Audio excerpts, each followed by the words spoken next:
green building material technologies under the umbrella of the DA Group, intervening at the highest levels from communities to the industries. I request Dr. Mehti to give us a short presentation on highlighting the needs and opportunities towards the theme of today's trialogue. Yeah, thank you.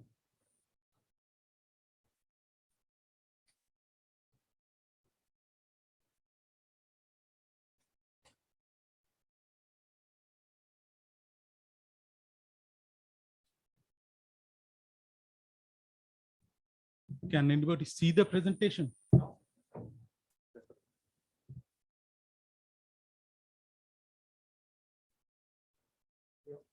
Yeah.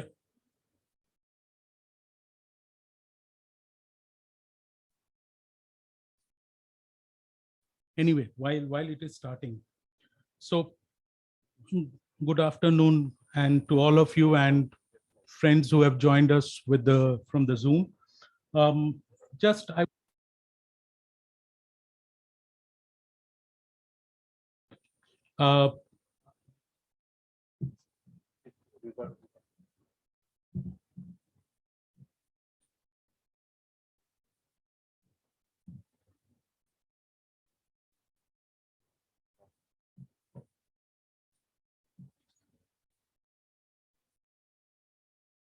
it's okay, running.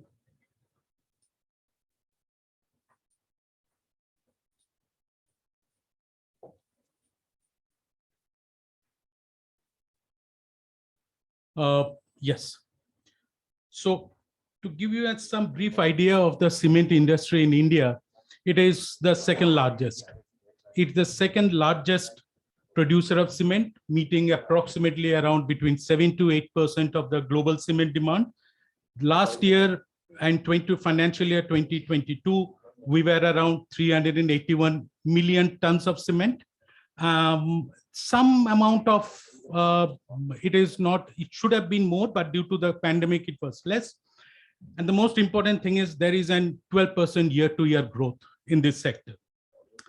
This growth has been mainly due to the demand from the coming from the affordable housing, from the infrastructure and many other, and with the smart cities and other programs of the government of India and the state governments.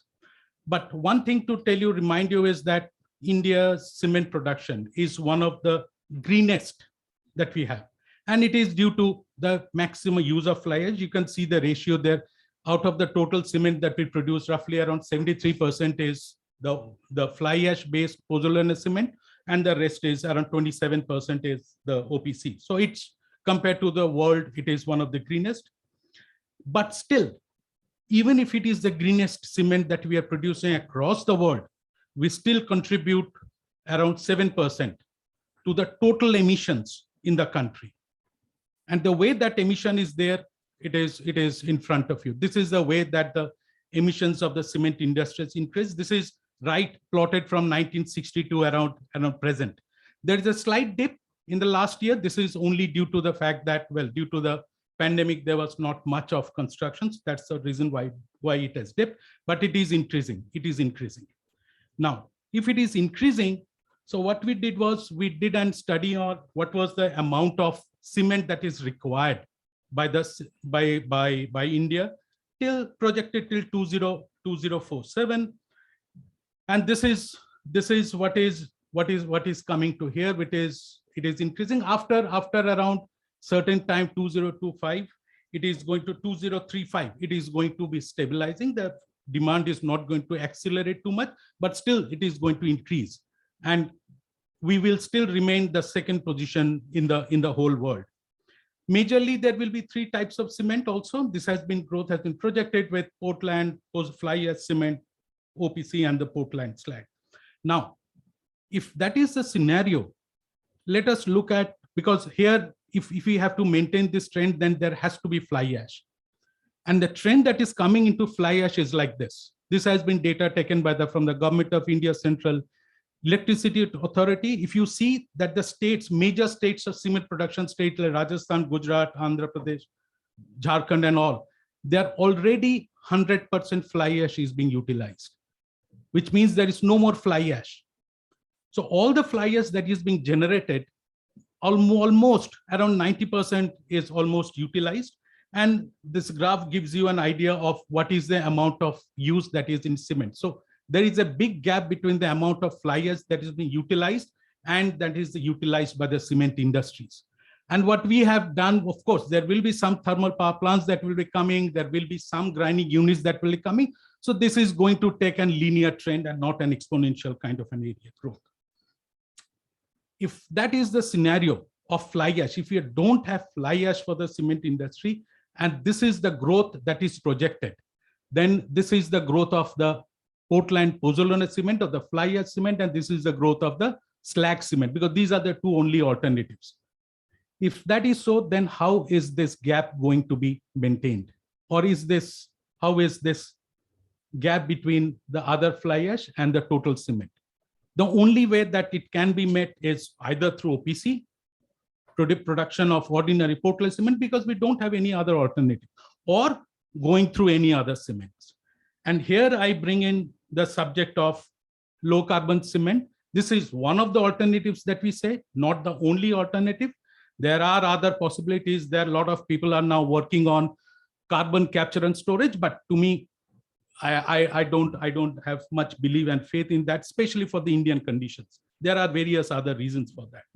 But why we are interested in LC3 is that the primary material that is used is clay, and clay is available in massive quantities. The IBM's data says that there is around 2.5 billion tons of ceramic grade clay, and still the lower grade clay has not yet been mapped. Quite a lot of sustainability benefits in this cement. Low carbon, it helps in around reduction of 40% reduction of CO2 compared to OPC, and around 18% compared to the fly ash cement. So even if you are moving away from fly ash to LC3, then still you save around 18%. And this figure is significant, because right now India is producing roughly around, even with all the kind of best cement production status that we have, we are still emitting around 140 million tons of CO2 every year cumulatively.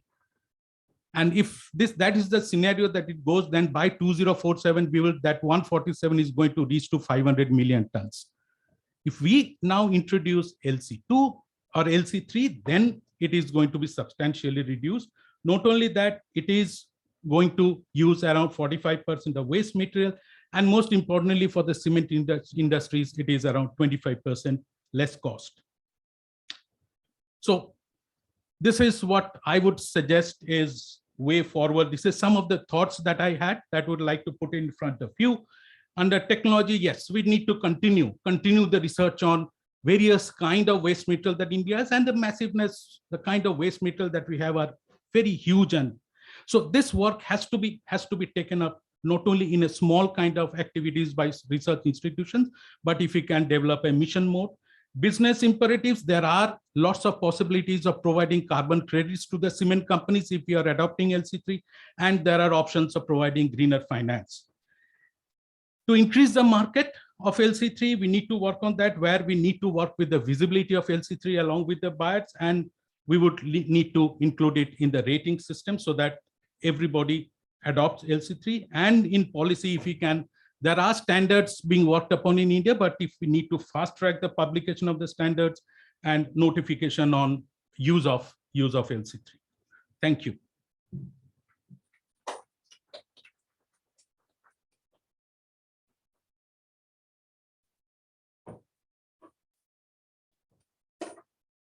Thank you, Dr. Methi. Next, I would like to introduce Mr. Shashtant Patara. He's an architect by training. He's been with DA Group since 1988, providing extensive research expertise, management capability, and strategic direction to teams working in the areas of renewable energy and livelihood support systems. He has been instrumental in the establishment of several social businesses pioneered by the DA Group.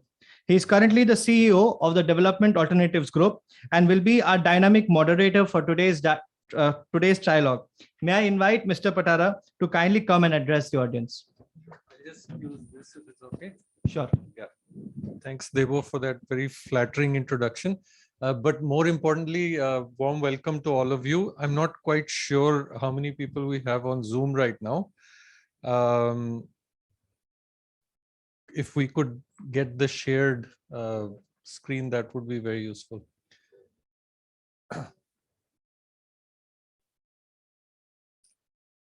Is that possible to just see how many people we have on Zoom? Yeah. Great. So thank you everyone for being with us today. A warm welcome on behalf of the Development Alternatives Group. The DA Group is one of India's foremost civil society organizations. And more than that, we refer to ourselves as a social enterprise because we believe a lot in the power of enterprise, the power of markets, technology, etc., in being able to bring about a in the world. Only impacts of the kind that we'll be talking about a lot today, but also social impact in terms of securing livelihoods for not just a few thousand people, but millions of people. Scale is something that's very important to the organization. Whatever we do, we try and ensure that it will have an impact at scale whenever these solutions that we talk about come to maturity. I won't take much more time just to tell you a little bit about Trialogue 2047. It has a history of almost a decade now.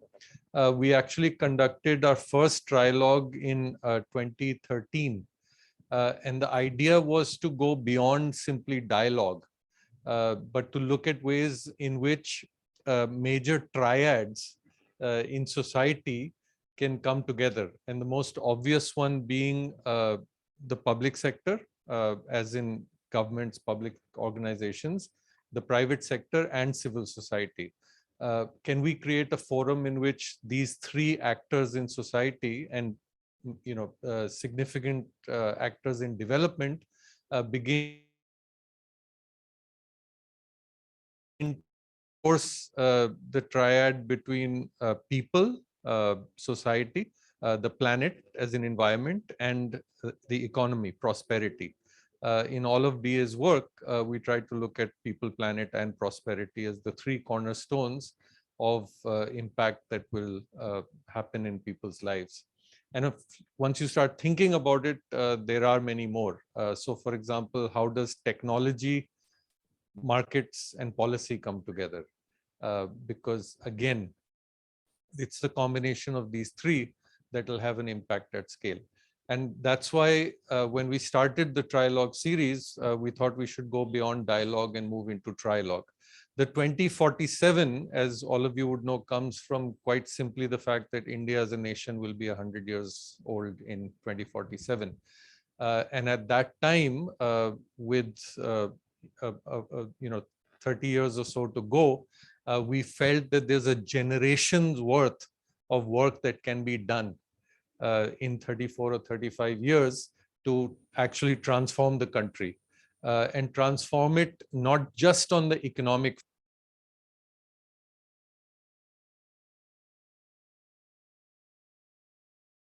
faster than most nations, but also in terms of social and environmental impact. Would we be a truly great nation if one began to look at the environmental and social aspects of what a country should be like? And that's how 2047 came about.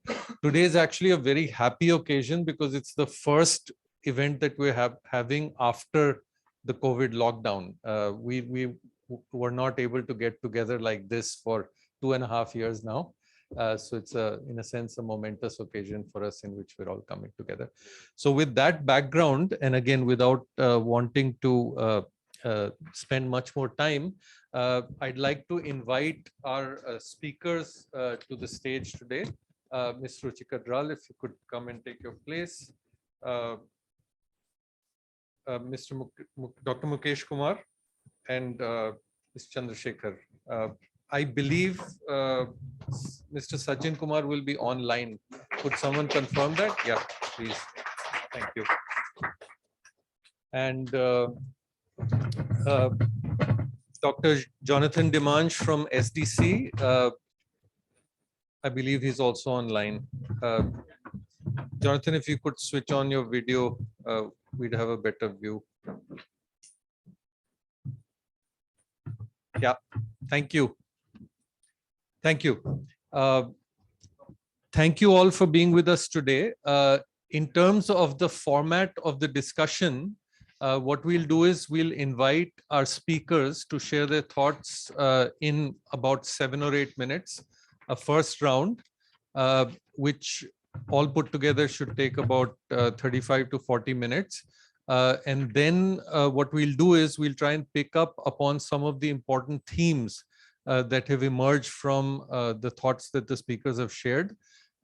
Spend about 15 to 20 minutes on that, and then hopefully have half an hour, maybe even a little bit more left for interaction, not just among the panelists, but between the audience and the speakers. The objective here today is to try and be as incisive as we can in terms of how the cement industry can be decarbonized. And LC3, limestone calcined clay cement, is of course one great way of doing it. So on the one hand, we could look at how the spread of LC3 could be accelerated, but we're also very open to other thoughts that the speakers or people in the audience might have in terms of how to decarbonize the cement industry. Before we move on, I'd just like to spend a moment to invite everyone, if it's possible, if the signals, if your cell phone signals are strong enough, is to connect to sli.do. Devajyoti, is there any way you can display that? Yes, sir. Yeah.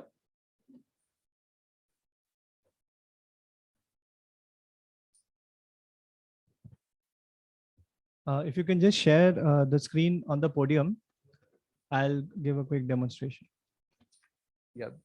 Sorry about this. This technology gets more and more complicated as we are in hybrid mode with all kinds of devices. So sli.do, if you've got signals, and once you're on the website, there's a code. Debo, are you going to? Yeah, so typing. Yeah.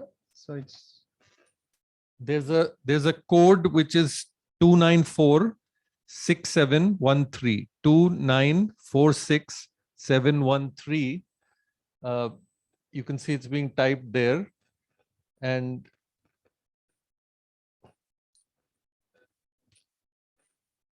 sorry, this might take a little bit of time. Devajyoti, is it moving forward? pushing the internet.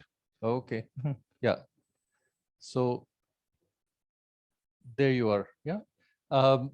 There's a question up there on the top, which basically reads, what is the most effective instrument for decarbonization of the cement industry? And what we need to do is to think of the one thing that would have maximum impact in terms of decarbonizing the cement industry. And if you could, in the space that's available, where it says add response, if you could type in a word or 2 words. Please don't use long sentences. We just need, a keyword or 2 in terms of what the code. Sorry, the code is 296713. 246713. So technically appear number. Yeah. What we'll see as you're adding on is the cloud. LC3 is a rather one team members who put that up. So we'll let it sit there. But you have carbon, you have technology. Let's see if there are any other responses coming through. Clay, okay. Clay is a little counterintuitive because when one talks about cement, we normally don't associate it with clay. But as Dr. Mehti, hinted at in his presentation, there are certain kinds of clays that can be converted into cement. Sustainable technology awareness. That's an interesting one. We can do all we want by way of science and technology, but if people aren't aware of the solution or a potential solution, then we aren't going to get very far. Behavior, again, interesting. Green finance, that's an important one. My guess is we will touch upon the fact that if you're trying to shift technology, you need the money to do so. And where will that money come from becomes an important question. Right, maybe just 10 to 15 more seconds. While that is happening, could I confirm with the people who are online whether they can see the screen and whether they can hear me? Yeah, good afternoon, Pat. I can hear you. Wonderful. Thank you.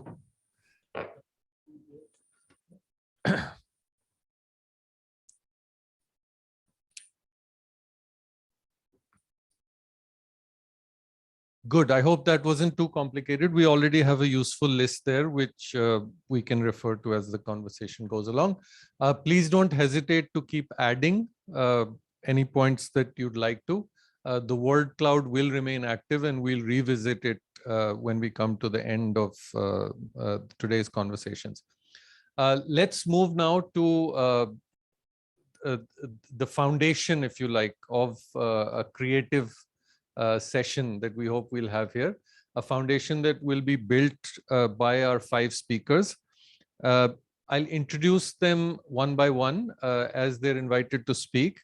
And to begin with, I'd like to invite Dr. Jonathan Demange, Head of Cooperation for the Swiss Agency for Development and Cooperation in India, to share his thoughts.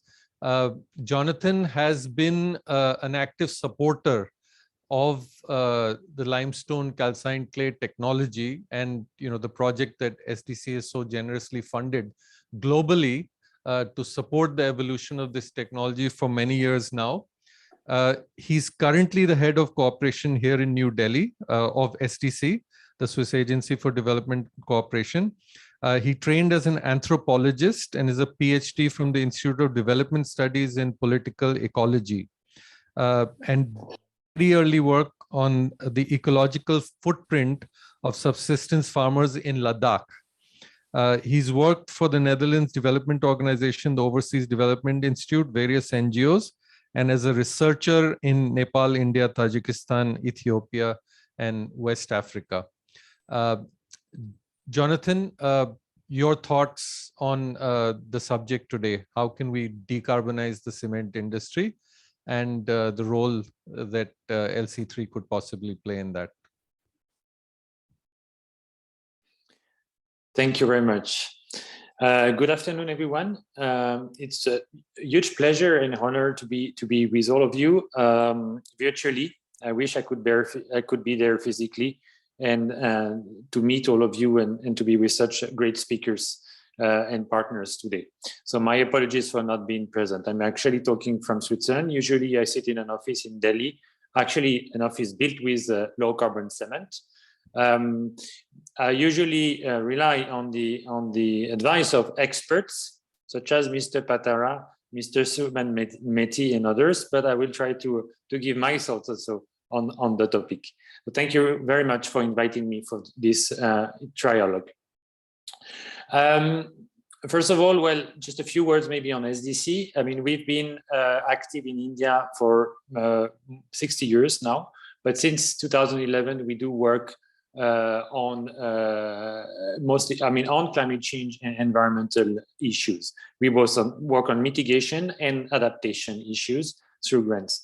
And low carbon cement has a very high role to play for us, has a very central role because it fits this purpose. It's we think it's one of the biggest biggest initiative to the decarbonization of the cement sector and therefore to the construction sector in general. what is very important also for us is that it's a program that is based on collaboration, and very important collaboration through different institutions. Development Alternatives, TARA, will be in one of them. The other ones, of course, is IIT Delhi, IIT Madras, and of course the University of Cuba. For us, I mean, yes, the work, as I mentioned, SDC is quite active in the cement sector. This is part of our work on low emission development, which is itself part of a bigger whole, which is, we have a couple of projects on built environment. So we work on building materials. We work in the past, for instance, on the brick industry, because we also saw a huge potential there for decarbonization. But as it was mentioned also in the introduction by Dr. Mehti, cement is one of the biggest used material, actually the biggest used material for construction in the world. And India itself is the second biggest producer and consumer of cement. So it was mentioned also that it's contributing to 6 to 8%, from 6 to 8% to global CO2 emissions. And we know also that the consumption of cement is rapidly increasing due to urbanization. So, so this also offers a huge opportunity to act. If we think of, of cities or buildings or bridges, roads and so on, which are made with cement and are going to be made. We think also it's a very structural contribution, because what we build today is going to stay in place for decades to come, if not centuries.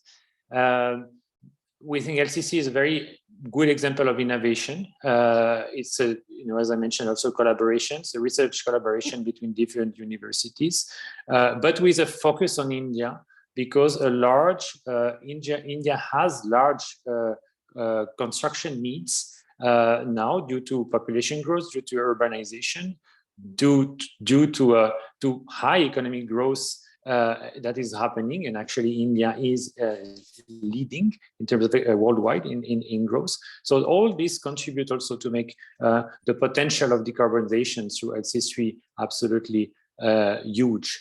But we think that, the solutions that are developed also in India are also applicable to other parts of the world. And so SDC has been supporting the research in LC3, but also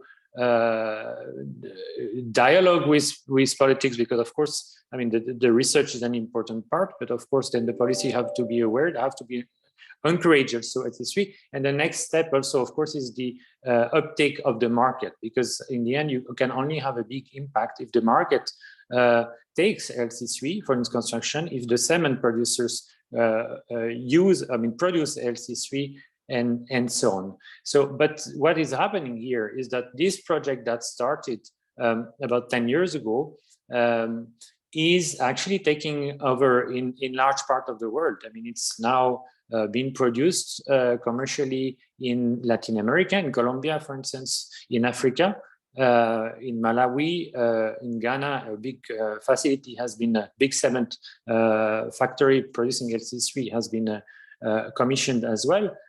So all over the world, but also in North America, in Europe, we see a big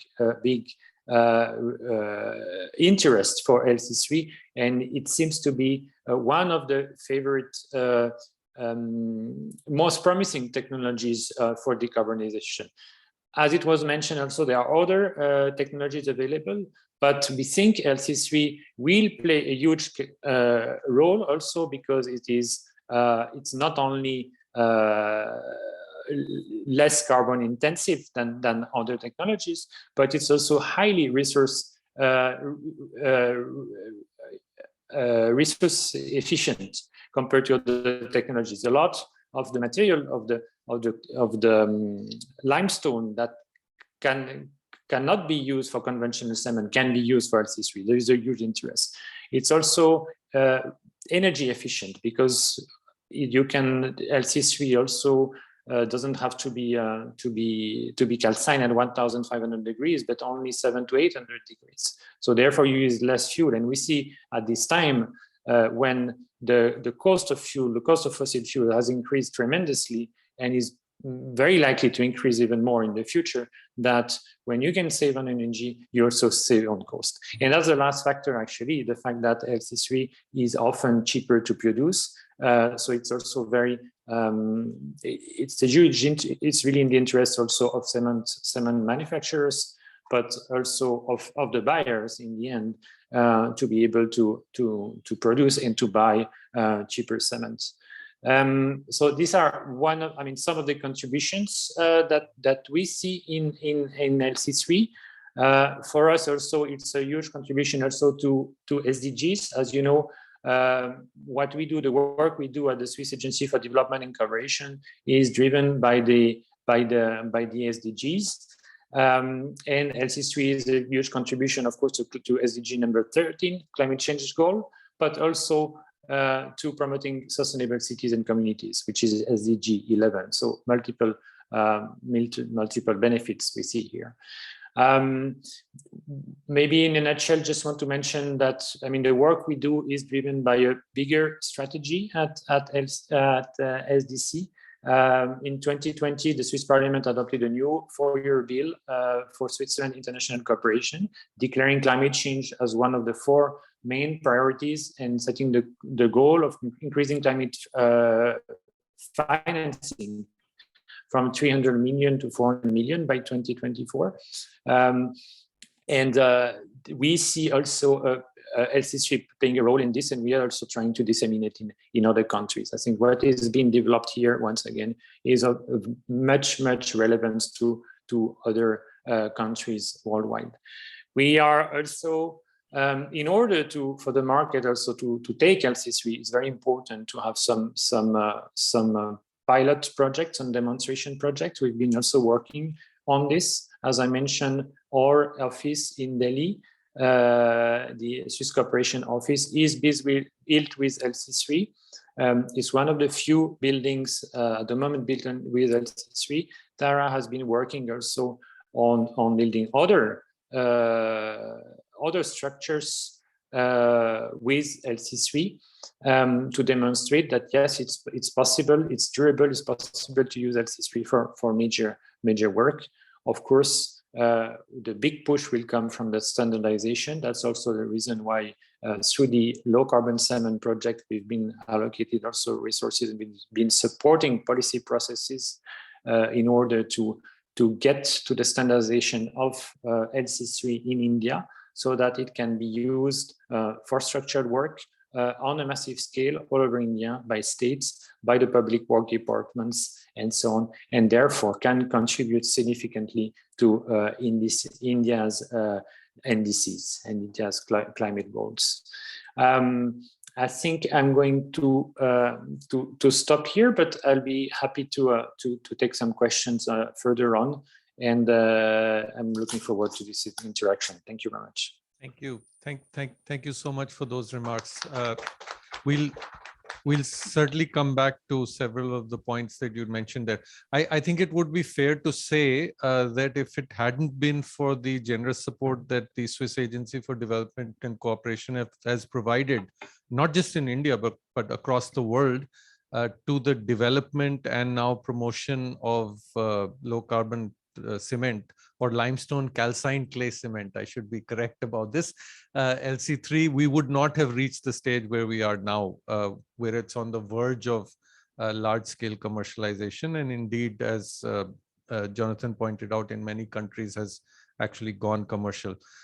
You talked about policy dialogue being very important, the development of standards, and of course, uptake in the market.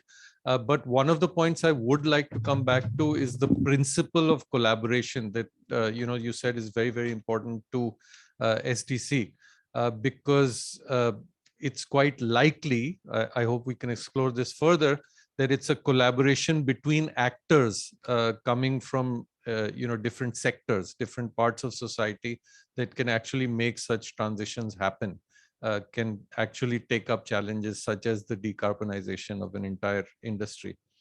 So thank you very much for those remarks. we'll move on now. It's my pleasure now to invite Mr. S. Chandrasekhar, who's the member secretary of the Bihar State Pollution Control Board, to share his thoughts. Mr. Chandrasekhar is an Indian Forest Service officer of the 2003 batch. He's a graduate in forestry and is presently holding the post of member secretary in the Bihar State Pollution Control Board. And in the position of Chief Conservator of Forests. He's also served as the director of the Patna Zoo between 2013 and 16, and is, of course, as we found out in the discussion leading up to this event, is quite passionate about doing everything that needs to be done to create better environmental outcomes in society as large. Over to you, sir. Thank you so much, Mr. Patara. Good evening, all of you. Myself, Subramani Chandrasekhar, presently posted as Member Secretary, Bihar State Pollution Control Board. And I'm very happy to be here with you all to share my thoughts on decarbonization of Indian cement industry. Bihar is in the forefront and has been working with Development Alternative and with Shakti Foundation and with other eminent think tanks and civil society organizations in addressing the climate change related issues. Recently, Bihar government has signed a MOU with UNEP for climate resilient and low carbon development pathway with the aim to achieve carbon neutrality by 2040. So with this, I would say that Bihar, being the third most populous state in the country, demand for housing and various construction is increasing. A study, the construction is growing 11%, and with the growing economic development of the state, which is growing at a pace of 10.5% every year, the demand for various resources for the construction sector is also growing equally. And with the climate impact experience that been in all these years, it's really very substantial, and the government also concerned with which can be understood from the fact that the government has launched Jal Jeevan Haryali mission recently, which is fallout of the climate change impact. And the government is spending about 24,500 crores in a span of 3 years, and which involves revival of water bodies, creating soil moisture conservation structures at various locations, rainwater harvesting, and massive plantations inside and outside forest area. So government is in the know is seized with the issue of climate change, which has been experienced in a typical in Bihar, that while the half part of the Bihar experiences drought, the other half of the state experiences floods. So Bihar is not untouched by the climate impact. And with these words, I would say that for the construction sector, cement plays a crucial role, and especially the state government through the Bihar State Pollution Control Board is promoting fly ash brick making units in Bihar, which is about 500 in numbers as of now. And I would like to say here that it is because of the efforts by development alternatives with the support of Shakti Foundation that we could able to bring this much number of fly ash units, while we also restrict the conventional red clay brick units, which is around 7,700 in right now.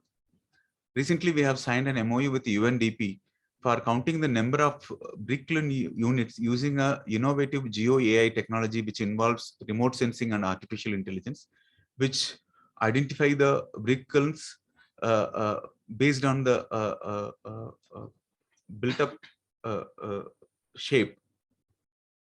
So in continuation of this study, we found that there are around 7,700 conventional red clay brick kilns. And for physically verifying how many units are legally complying or how many units are having legally having valid papers, how many units have converted into cleaner technology. Yes, here I would also like to mention here that development alternatives is collaborating with Bihar State Pollution Control Board and Bihar government for the past more than 10 years now in converting the conventional FTBTQ technique brick kilns into the zigzag cleaner technology brick kilns. And I feel proud to say here that almost half the number of brick kiln units have been converted into cleaner technology, while at the same time we are promoting the fly ash brick making units also in the state, for which the important component is the cement. So when we aim to achieve carbon neutrality by some particular time period, first we should address the major contributors of the GHG.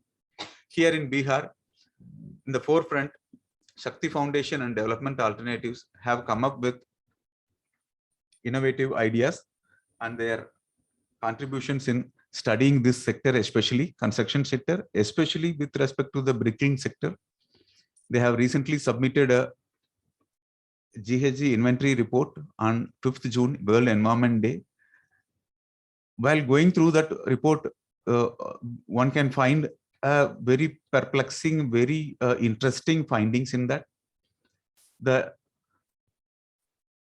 To offset the present GHG emissions, the state government has to,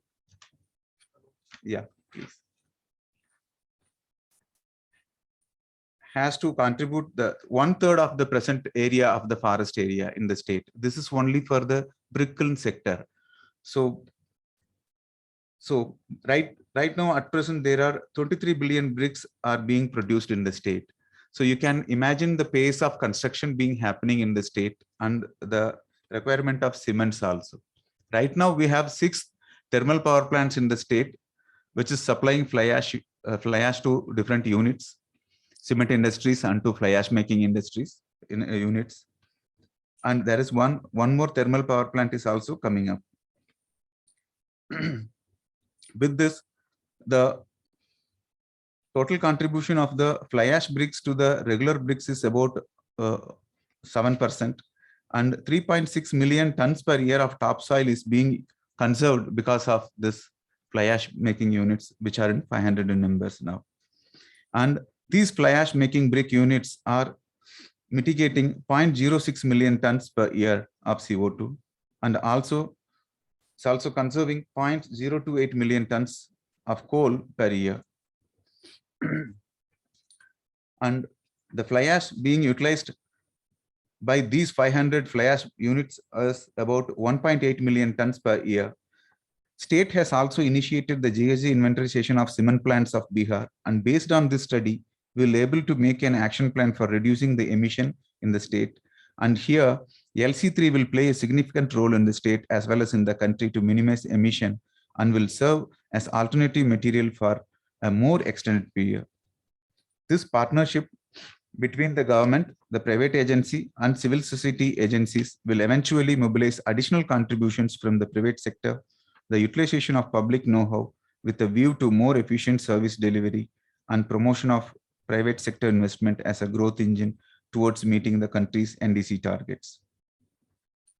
So with these words, I invite if there is any question or any clarification. Thank you. Thank you, sir. Yeah, thank you, Mr. Chandrasekhar. I'm sure there'll be questions. We'll just come to them, after an opening round of remarks. I think the extent to which a regulatory body, or indeed, the government of a state, can steer change in the construction sector or building materials industry was quite apparent by your remarks.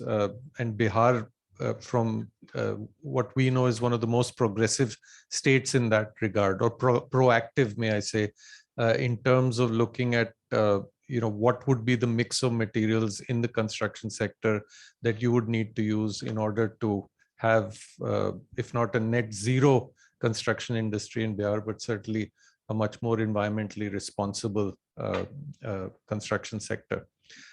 Thank you very much for those remarks. Our next speaker is Ms. Ruchika Dral. She's the Deputy Secretary in the Ministry of Environment, Forests and Climate Change. She has over 13 years of experience in the field of sustainability, renewable energy and climate change. Ms. Dral is a certified lead auditor for environment management systems with a gold seal. She's previously worked at the Indian Renewable Energy Development Agency, IREDA, where she undertook the development of IREDA's environmental and social management system to define processes and procedures that needed to be followed to ensure ENS safeguards in all of the IREDA funded projects. Thank you so much for being with us. If you could kindly share your thoughts on what needs to be done or what must be done, I suppose, if we're talking about decarbonizing the cement industry. Thank you. Thank you, Mr. Patara. It is my indeed great pleasure to be part of this, first session of the trialogue series that Development Alternatives is launching after COVID. And a very good afternoon to all the participants here and also my learned fellow speakers to this trialogue. Today we are discussing a very important subject of decarbonizing one of the most carbon intensive sectors of the economy, that is the cement, and that too through a public private partnership, which is the ideal situation that one would look. Recently, the Group 3 had launched, which emphasized on the importance of decarbonizing, especially the cement sector. That report has the technology, expertise, financing capacity to halve the world's GHG emissions by end of this decade. So we have technology, we have sufficient resources and the expertise somewhere in the world.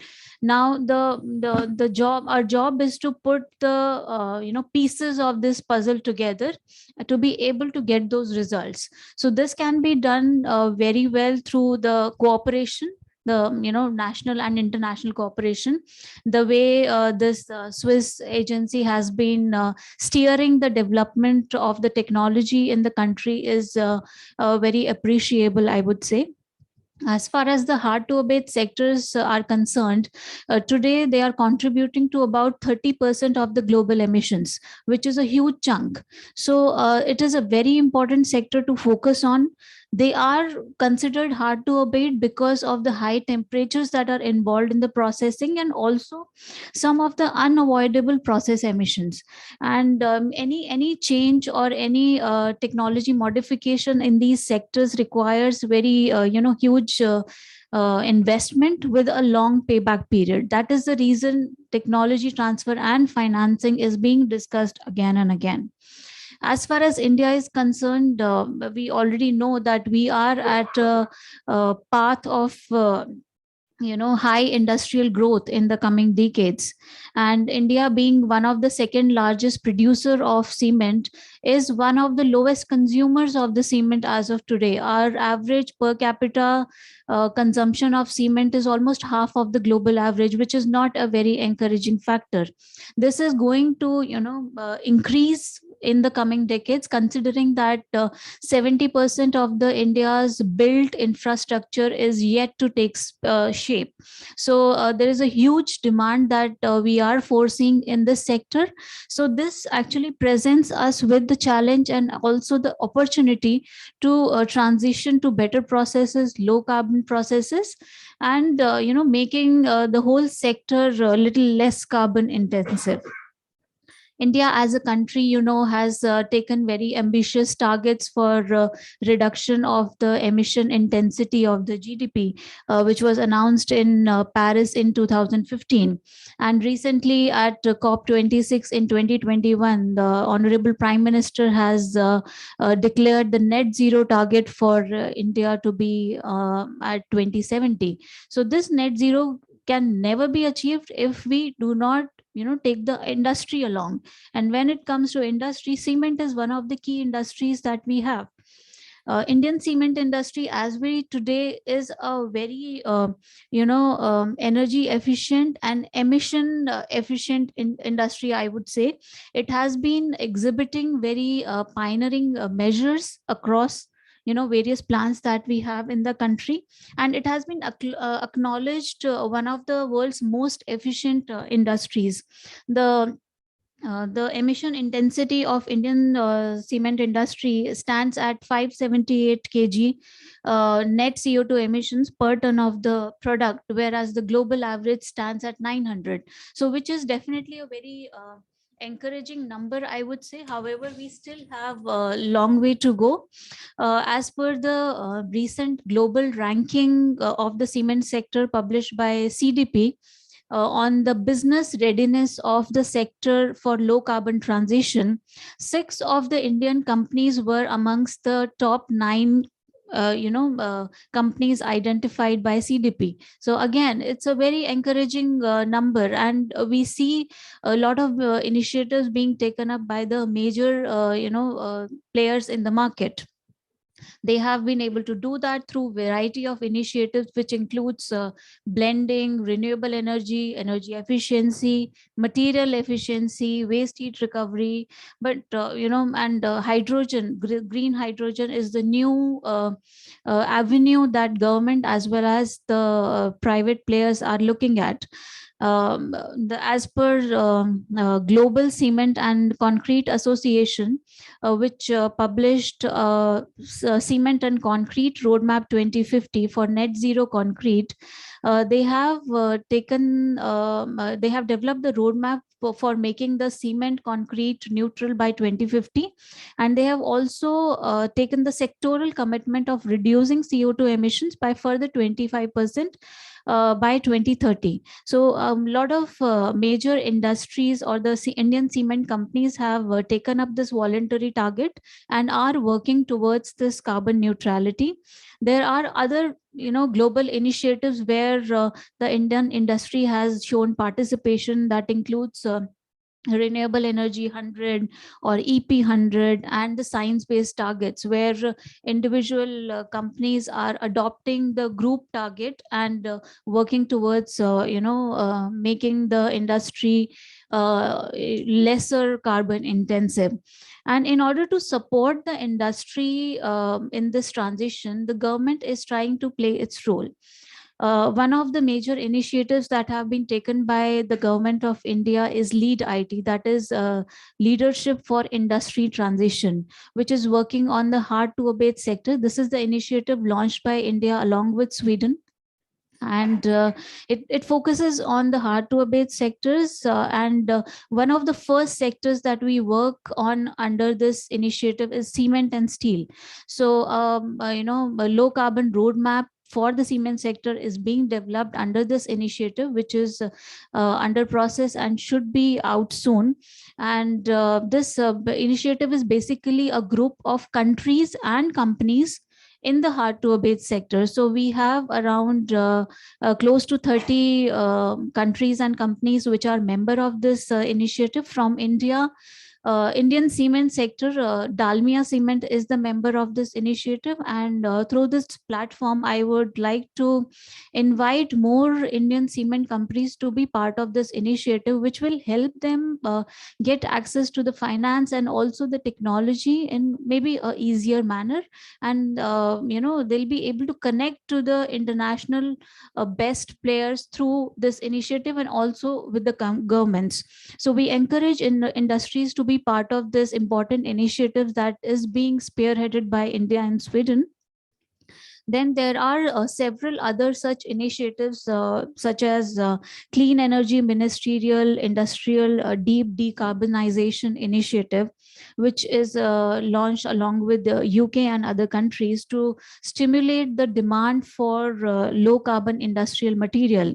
Then there is a Net Zero Industries Mission under the Mission Innovation.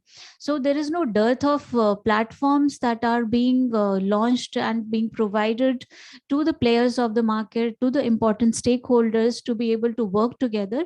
It is just that we need to spread the word out about these initiatives, and we need to encourage the industries to be active members of these initiatives. The industry associations and the technology developers like DA can play a role here by sensitizing the industry about the opportunities that lie around the world.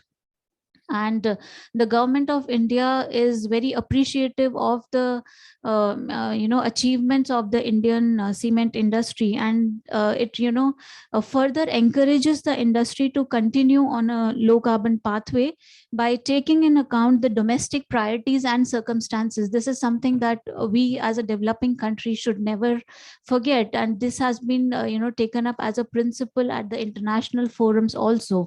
So we need to be cognizant about our development priorities and the domestic circumstances. That is the reason all the countries and all the sectors will have a different low carbon pathway. It cannot be a one solution that will fit into all the sectors or all the economies. We need to carve out our own pathway, and we encourage the industries to come up with these roadmaps, and also be part of these roadmaps, help in development of these roadmaps, so that they are developed by the industry and implemented efficiently by the industry. So with these few words, I would like to stop here, and I'll be happy to answer any further questions that you might have on my intervention. Thank you, Mr. Patra. Thank you so much. Thank you. And thank you for putting the spotlight on financing, because one, this will take a lot of money. Also, I think examples that you gave in terms of how government could create incentives for the transition to take place for, not just industry, but other actors that need to, play a role.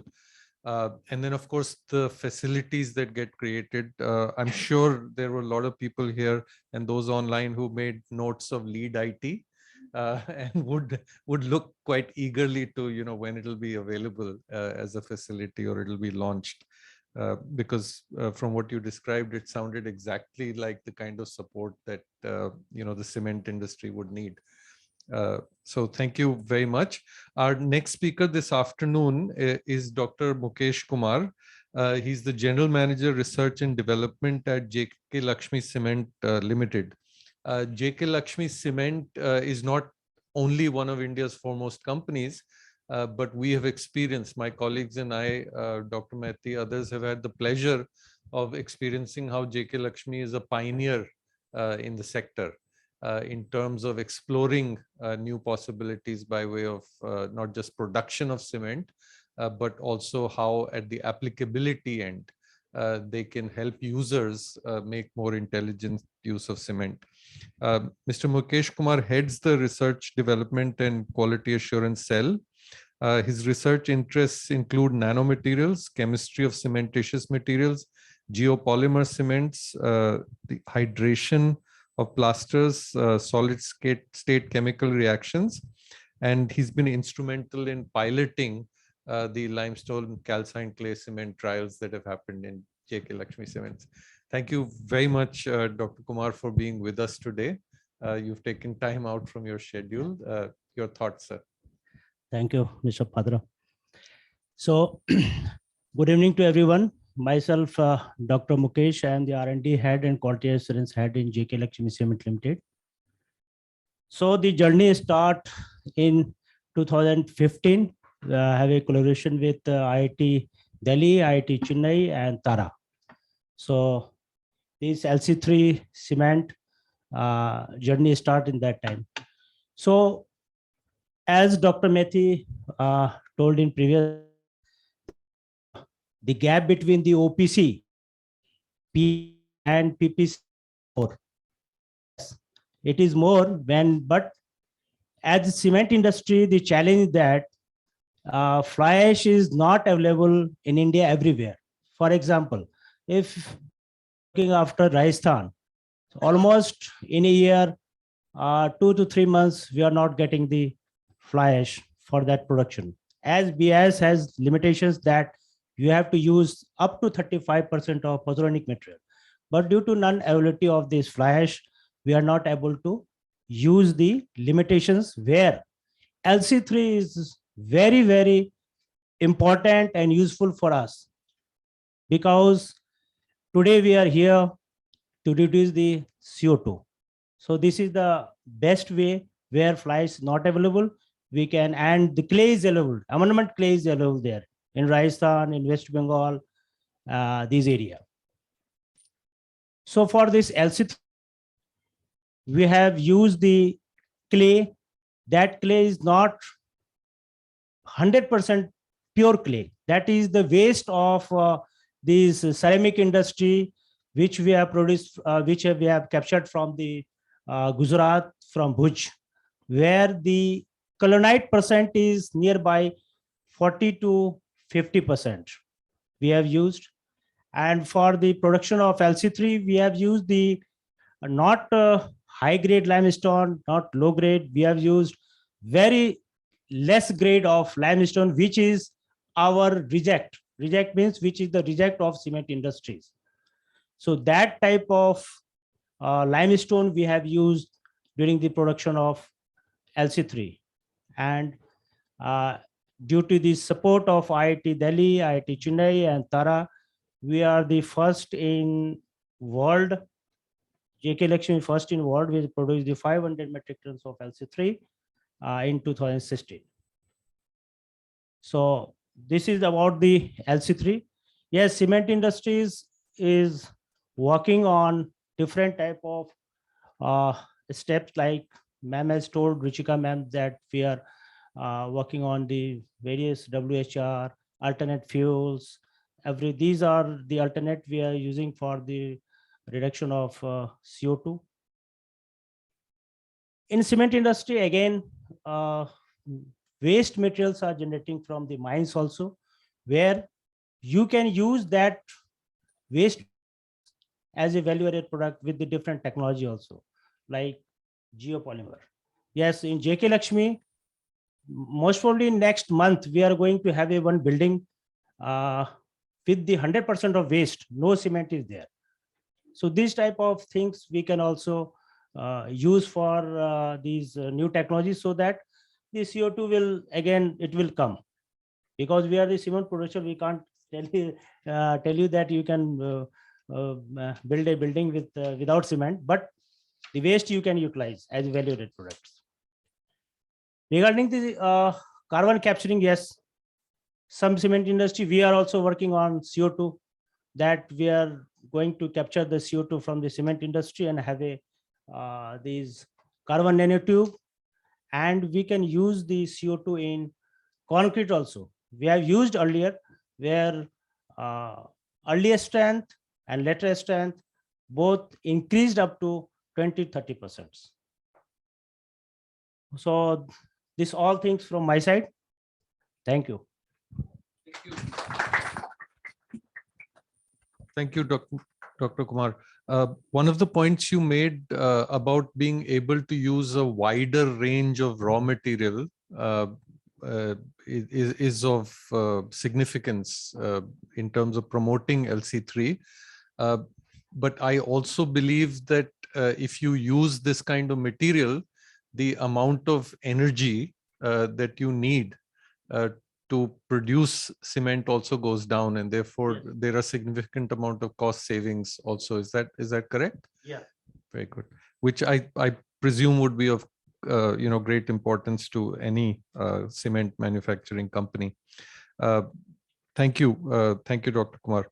Our last speaker or panelists, there'll certainly be more people speaking, hopefully, but panelists for this afternoon is Dr. Sachin Kumar. Thank you, Sachin. Yes, all of us can see you on the screen now. Thank you for being with us. He's Associate Director of the Energy Efficiency Programs at the Shakti Sustainable Energy Foundation. Shakti Sustainable Energy Foundation, as many of you would know, is a great catalyst. I'm not quite sure whether Shakti uses that label itself, but at Development Alternatives in Tara, we certainly do so. Because we've seen on numerous occasions how when things need to be unlocked, Shakti steps in with critical inputs and helps not just DA and Tara, but a whole host of stakeholders, organizations develop new equations because of Shakti being that catalyst.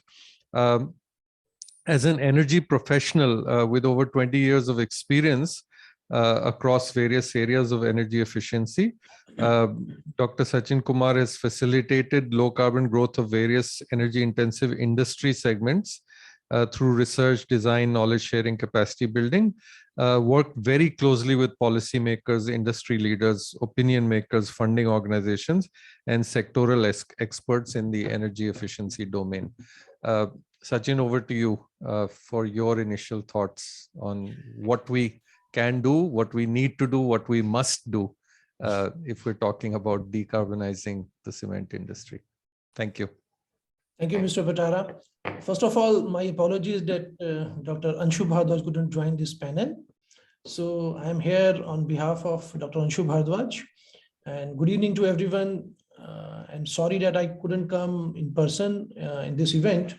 But coming to your question, Mr. Patara, on the decarbonization of the cement sector, I think like any other industry subsector in India, what we need today is a clear path to reduce emission from the industry sector. If we talk about the other sectors of the economy, like the power sector or the transport sector, we do have some clear pathway. Like the power, we talk about the renewable energy alternative. For the transport sector, we have some sort of a, I would say, the voluntary pledges to go for electric route or maybe using hydrogen for the long distance travel. But for the industry sector per se, there is no clear pathway. I know Madam Ruchira talked about the roadmap that we have for the cement sector, but I think what we actually need is, in addition to the roadmap, what are the actual pathways? Like one of the lever in the roadmap is more use of the alternate fuel and raw material. But to implement, to go about the implementation of AFR, we need to work very closely with the municipalities because the waste segregation, waste collection, using that. So we need clear pathways on those domains. I think in the cement sector, one of the major challenge, as we all know, is that most of the emissions are coming from the process part of it. I think 50 to 60% of the emissions are coming from the calcination of the limestone. And here, I think one of the best option is that we should reduce the clinker part in the cement.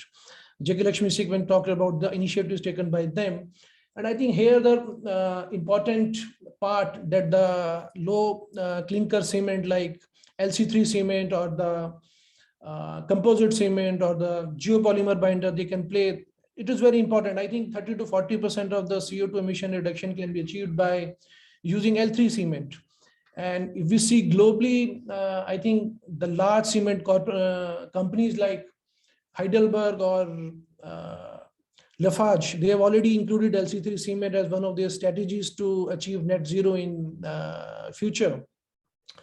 I think one of the most important things that I think should be done for the decarbonization of the cement sector is that the government should come forward and work towards green procurement. So if there is a guideline on procurement of the low carbon product, whether it is cement or steel or any other thing, then I think that will encourage the industry and motivate the industry to put finance and to adopt the technological options which are available to move toward the decarbonization aspect. So from my side, Mr. Patara, I think the two things. One is a clear roadmap with the implementation guideline. And second, I think the green procurement aspect that should be needed for when we talk about the decarbonization of the cement sector. So these are initial remarks from my side, and I will be happy to respond to any queries that you may have. Thank you so much. Thank you. Thank you, Sachin. Thank you. Thank you. It's very interesting, and thank you, panelists, not just for your remarks, but for sharing them in such a concise manner with us. We took a little bit more than the time we thought we would, but I think still have enough for a lively discussion on the subject. I think it's not just a coincidence, but it is interesting and perhaps significant that the very first word that I put down in my notes had to do with public policy related to procurement, and it was mentioned by Mr. Chandrasekhar as well, and then Sachin, of course, you highlighted it as one of the most important ones. So again, very quickly, among all of the panelists, we'll in the next 10 minutes we'll just take up 2 or 3 of the important aspects that came out. So in your view, can governments, whether it's central government, state governments, or regulatory agencies of any kind, can they, to what extent can they influence the choice of cement? If suppose there was a product that got labeled as green cement, in public procurement, would it be possible to incentivize the use of green cement? Not just by the government buying more and more green cement, but encouraging, even the private market to do that. Is it possible for governments or regulatory agencies to do something like that? Yeah, if you could just share your thoughts. We can go in any order now. Definitely, for a public procurement policy, if provided the quality of the other technical quality of the cements are the same or rather improved, and if the cost component comes down, and if we present a technical report to the government, it may come out with a policy, public procurement policy, to involving all the works department to include the green cement in the schedule of rate. So unless this is included in the schedule of rate, procurement will not be that easy for the works department, especially those who are looking after the construction sectors. Very good, thank you. And I think you've were quite clear about the fact that it has to, the performance in technical terms, the cement has to be good and it has to be cost effective. Would any other panelists like to, yeah, Ruchika ji, and then Mukesh ji. Yeah, please. So first of all, I would like to thank Mr. Sachin for bringing this up. This is a very important aspect that, everyone who is connected to this industry should dwell upon. So I might not, have the answer right now to this, whether the government can do it or not. But one of the important aspects that I feel needs to be highlighted in this is the definition of the green product. Like, what cement do we call, green? What is the, which level of the emission qualifies to be a green product? So this is also another aspect that needs to be, addressed, to be able to encourage the consumers who are environmental or the carbon conscious, help them in making the right choices and making the decisions, and also support them in shelving out additional money for procuring a green product. So this is another aspect that all of us need to further dwell upon. That's it. Thank you. Thank you. Mukesh ji. Sachin ji, now some of the product like in PPC and PSC cement. So IGBS, Indian these Green Building Council is giving the certificate for Green Pro certificate for cement, where we are getting the incentive. Like if anybody builders is going to have a building with silver rating or gold rating, then the government is giving the incentive for 5% or somewhere in Rajasthan 5% and 7.5 something, I think many state. But yes, you are correct that for this LC3 cement, this type of cement where the CO2 is up to 30 to 40%, energy is lessing this in future government maybe have some special incentive for using that type of cement for the government buildings or maybe in private buildings? Thank you. Jonathan, Sachin, on the demand side, are there any other drivers that could encourage much more production and much more marketing of LC3 or other energy efficient, environment friendly cements? Can I go first or Mr. Jonathan? Yeah, please. Whoever speaks up first goes first. Yeah. Okay, I think Mr. Badara, one important thing I think that we need to do is to increase the awareness of the stakeholder on these type of cement. Because right now, still the mainstreaming these products, the low clinker cement, that has to be well inculcated into the, I would say, the choices of the different users. And we also need to work very closely in developing the building codes and the design and practices that can be used by the different type of stakeholders. I think another thing is that we need to work on developing the application specific cement, because right now in the building code, it is written the cement, but there is a need to work towards developing the application based cement. So I think these are the 3-4 points which rightly comes to my mind when I talk about the increasing the demand for these low carbon cement. Sure. Thank you. Jonathan, would you like to add anything? Yes, not much to add because I think everything has been mentioned. But for us, the starting points is really the standards, because the performance of LC3 have been proven, have been researched, have been proven, all the tests have been made. The cost, we saw that it's often actually cheaper to produce LC3 than conventional standards, conventional cement. And second thing also, we have to factor in the increase in the price of fly ash. The fact that the demand of fly ash is also increasing, is not always available, and so on. So really, the standards have a big impact here. And of course, as it was mentioned before, awareness is the main factor. And for this, we really need more demonstration structures. I think once a big demonstration structure, let's see, a flyover a bridge or on an airport has been produced in several places, in several contexts. It will also contribute a lot to creating awareness that it's there. And once a certain requirements, certain norms have been also adopted on how much CO2. Mrs. Ruchika Doral mentioned that actually the cement in India is one of the cleanest in the world, with only 570 kilos per ton here. I mean, that's a great example. But if this norm could be set also in other places, also it would also contribute also to demand for green cement. So yeah, thank you very much. Thank you. Without wanting to take too much time on it, I think it would be useful to make a distinction between standards, where I believe the Bureau of Indian Standards has now developed and is about to announce a set of standards for limestone calcined clay cement. Dr. Mehti, is that correct? Yeah.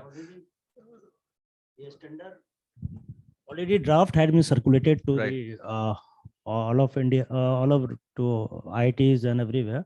Mostly within 1 year, 6 months, or maybe we'll actually have maybe that. The standard. Yeah. Just waiting for publishing. Wonderful. Yeah. So that's on the standard side, but I would like to go back to the point Ruchika ji was making, which is there also some kind of work being done on specifying and eventually certifying what would qualify as a green cement, an environment friendly cement? Because the standards are all about how the cement will perform, right, from a technical point of view. But is there any work being done on, somehow being able to define how green a cement is? The question is open to everyone. Sorry, if we could bring the, more it will be called lower. If lower the carbon footprint, more it will be called as a green cement. So it will be dynamic one. So if maybe we could develop category. Yeah, just hold on to your question for a moment, and we might need the mics. If there isn't, let's just think about it, because we don't want to stall the discussion. Any other quick thoughts on that?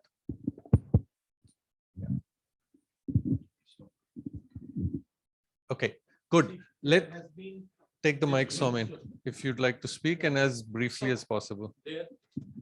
There is no such definition of green cement yet, but as per the definitions targets set by the WBCSD and the GCCA, that by 2050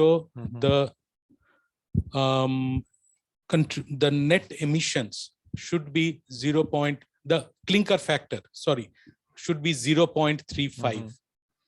That's the target that has been set. So 0.35, if that clinker factor has to be addressed, then that becomes one of the standards for what you said as a green cement also. Yeah, I think we should just make note of it. I mean, in terms of users or on the demand side, that would make a distinction.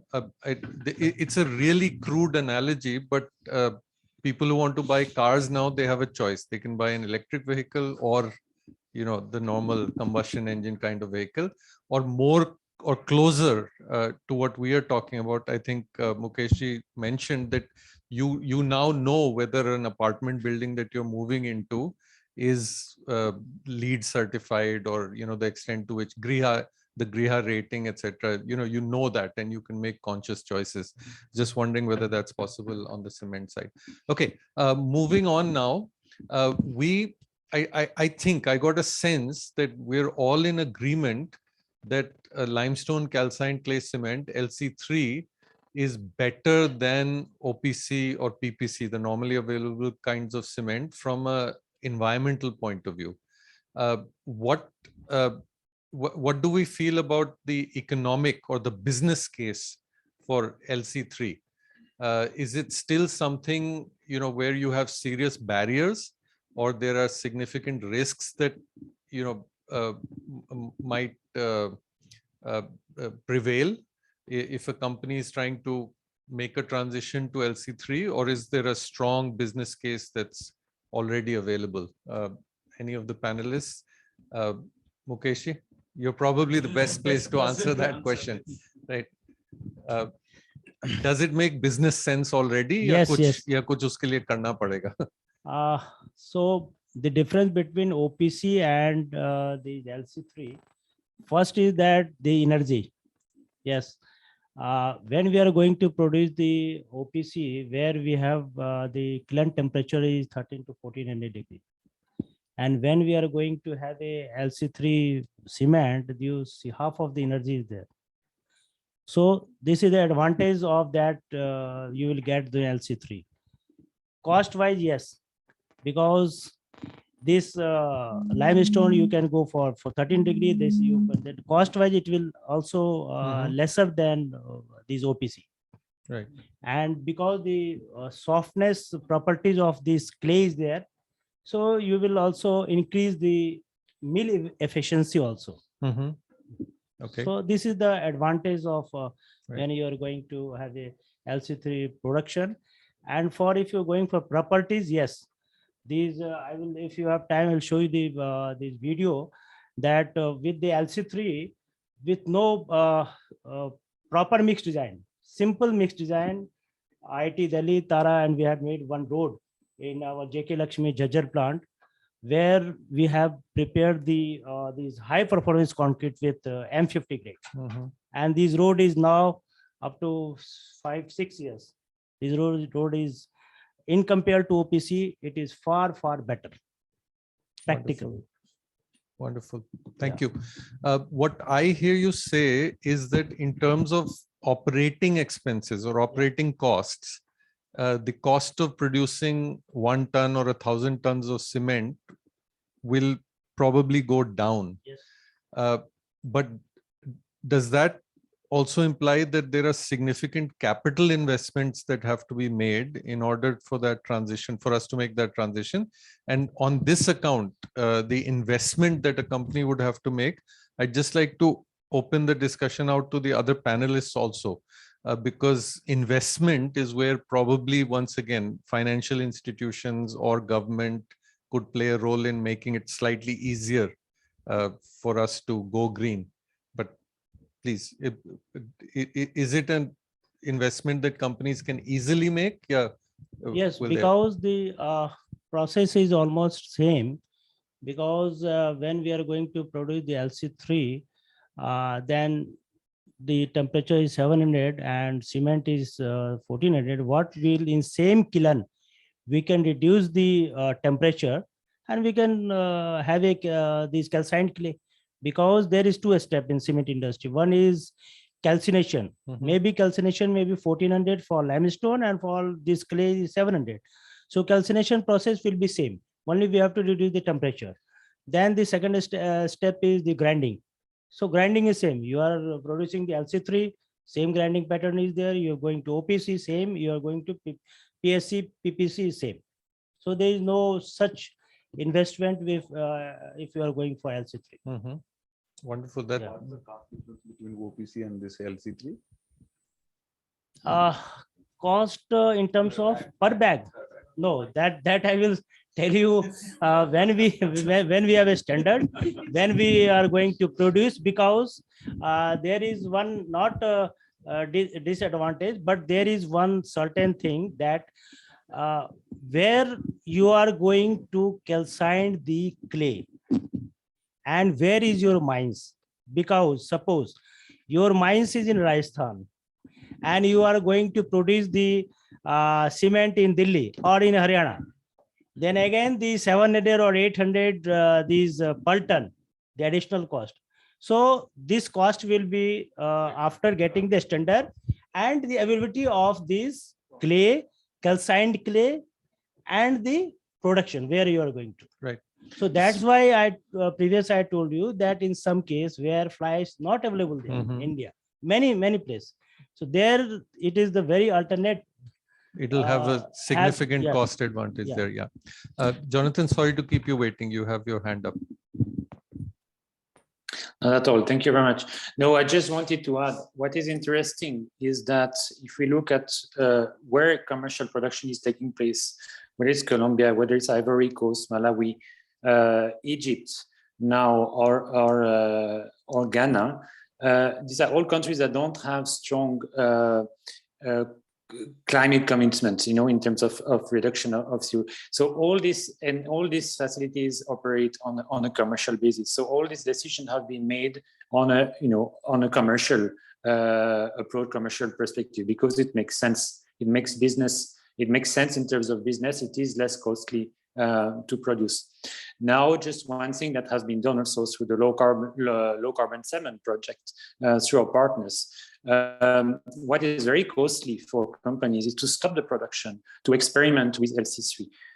I recently heard from one of our key partners, actually sitting on this panel today, that closing a cement factory to try closing a production line to try a different cement, costs between $100,000 and $200,000 a day.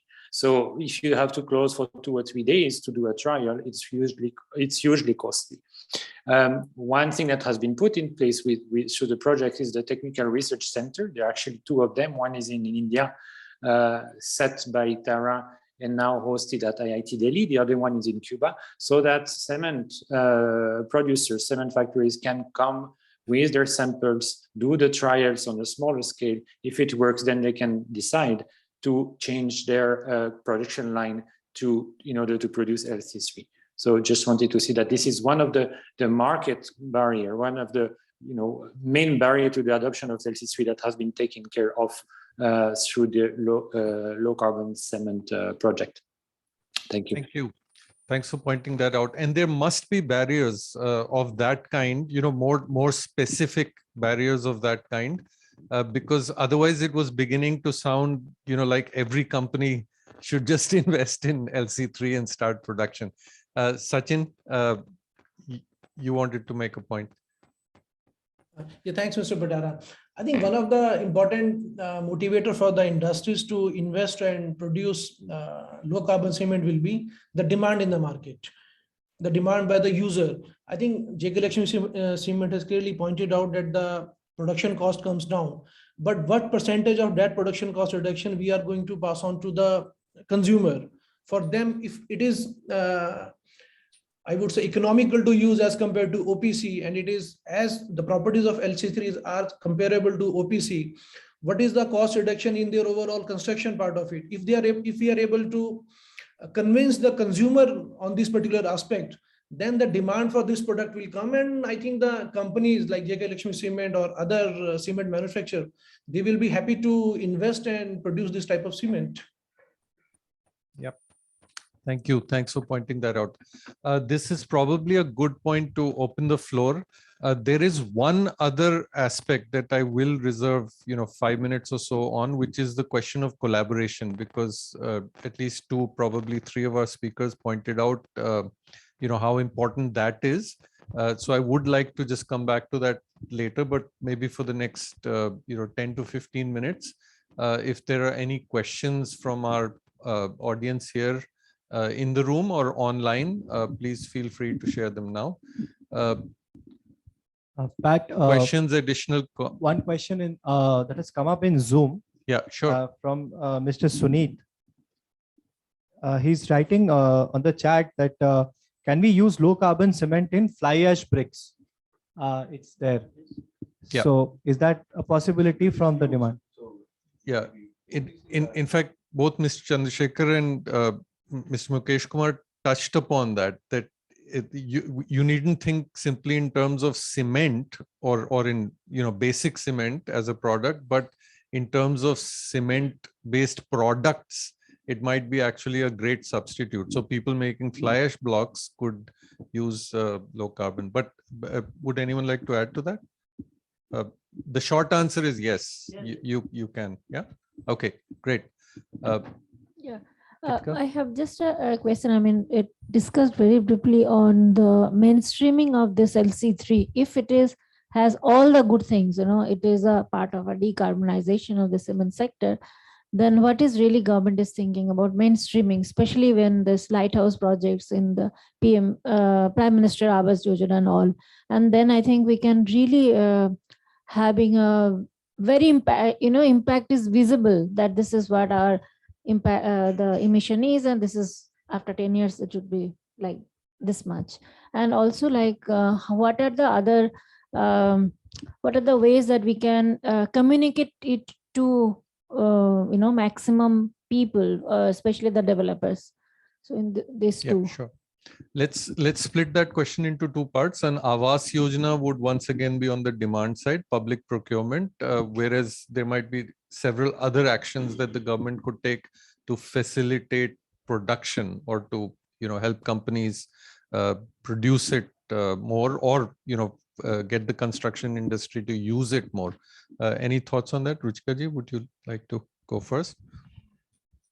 Thank you for that question. First of all, as far as the efforts being taken up by the government for mainstreaming the cement, the LC3 per se is concerned, this is basically the purview of DPIIT, that is Department for Promotion of Industrial and Trade. So they look into the cement sector, more closely, and I might not be the best person to respond to that question. However, coming from the Ministry of Environment, Forest and Climate Change, and being part of the division who is working specifically on these hard to abate sectors, we would want to, help you or the industry overcome any barriers that you really want to you have been facing in mainstreaming this, whether it is, getting in touch with the right people, or, any other means that you can think we can be of help. So this was actually one of the questions that I wanted to pose to the people here, because the industry more than I do, and I mean we would want to understand what are the barriers that low carbon cement or any other alternate to the traditional cement faces in getting mainstreamed into the market. So any inputs on that will help us formalize our action plan on this particular thing. Right. So that's it from my end. Wonderful. Yeah, Mr. Chandrasekhar, I please. want to make some reflections. We all know Honorable Prime Minister has announced to a target of achieving carbon neutrality by 2070. Having our Honorable Prime Minister set a target to achieve by 2070, so at the national level and at the sub-national level, we should have a vision document, we should have an action plan or a sort of a strategy document, which in our case, we have. That's the reason why we signed. Actually, that happened some few months before the announcement by our Honorable Prime Minister at Glasgow. Once the strategy document is in place, the government itself has signed the MOU. And of course, there will be recommendation about the carbon efficient materials for the different sectors, not only the carbon efficient construction material, even for transportation, you take energy department, anything. So if recommendations are given in the strategy document or in the vision document, in the action plan, definitely the concerned state government or the government has to follow it. Because already the government is interested to go for to meet the challenges of the climate change impact. So definitely having this set in mind, obviously government's intention is to go for it.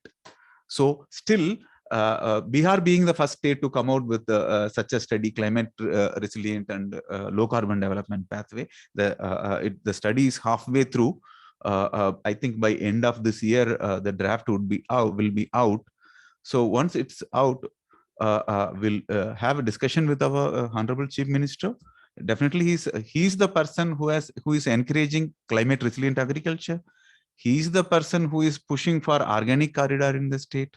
So definitely, I am sure state government is more inclined to go for taking any suggestions which will reduce the greenhouse gas emission. Thank you. At the national level, we should have a document. This is my opinion, ma'am. So you can have a consultation with the stakeholders, with all the state governments, maybe at the national level or at a regional level. Then you can arrive at a set of pro forma or a set of a template. Then you can have a national level action plan that will give you the right direction to achieve. On this suggestion on the national level plan, I'm sure some of us might know that the government is working on the Vision 2047, which is being, done at the group level. There are 8 sectoral groups that government has formed to come up with this vision, and each group has around 7 to 8 ministries as a part of that, member of that group. So the India 2047 vision will be the summation of the vision of these groups. So the Ministry of Environment Forest is part of the resources group. And I'm sure there is another group which is on the industries. So they are working on the definition of this vision for 2047, and this target of carbon neutrality or net zero by 2070 is the guiding force for the development of this vision. Yes, we should have midterm targets, right? You are right. Yeah. So 2047 is, I think, a fair horizon where we can, till when we can envisage our plans, and there, we'll have still some time to achieve the net zero. A sort of midterm goal, Exactly. and we can have a course correction. So Absolutely. Absolutely. Really, Yeah.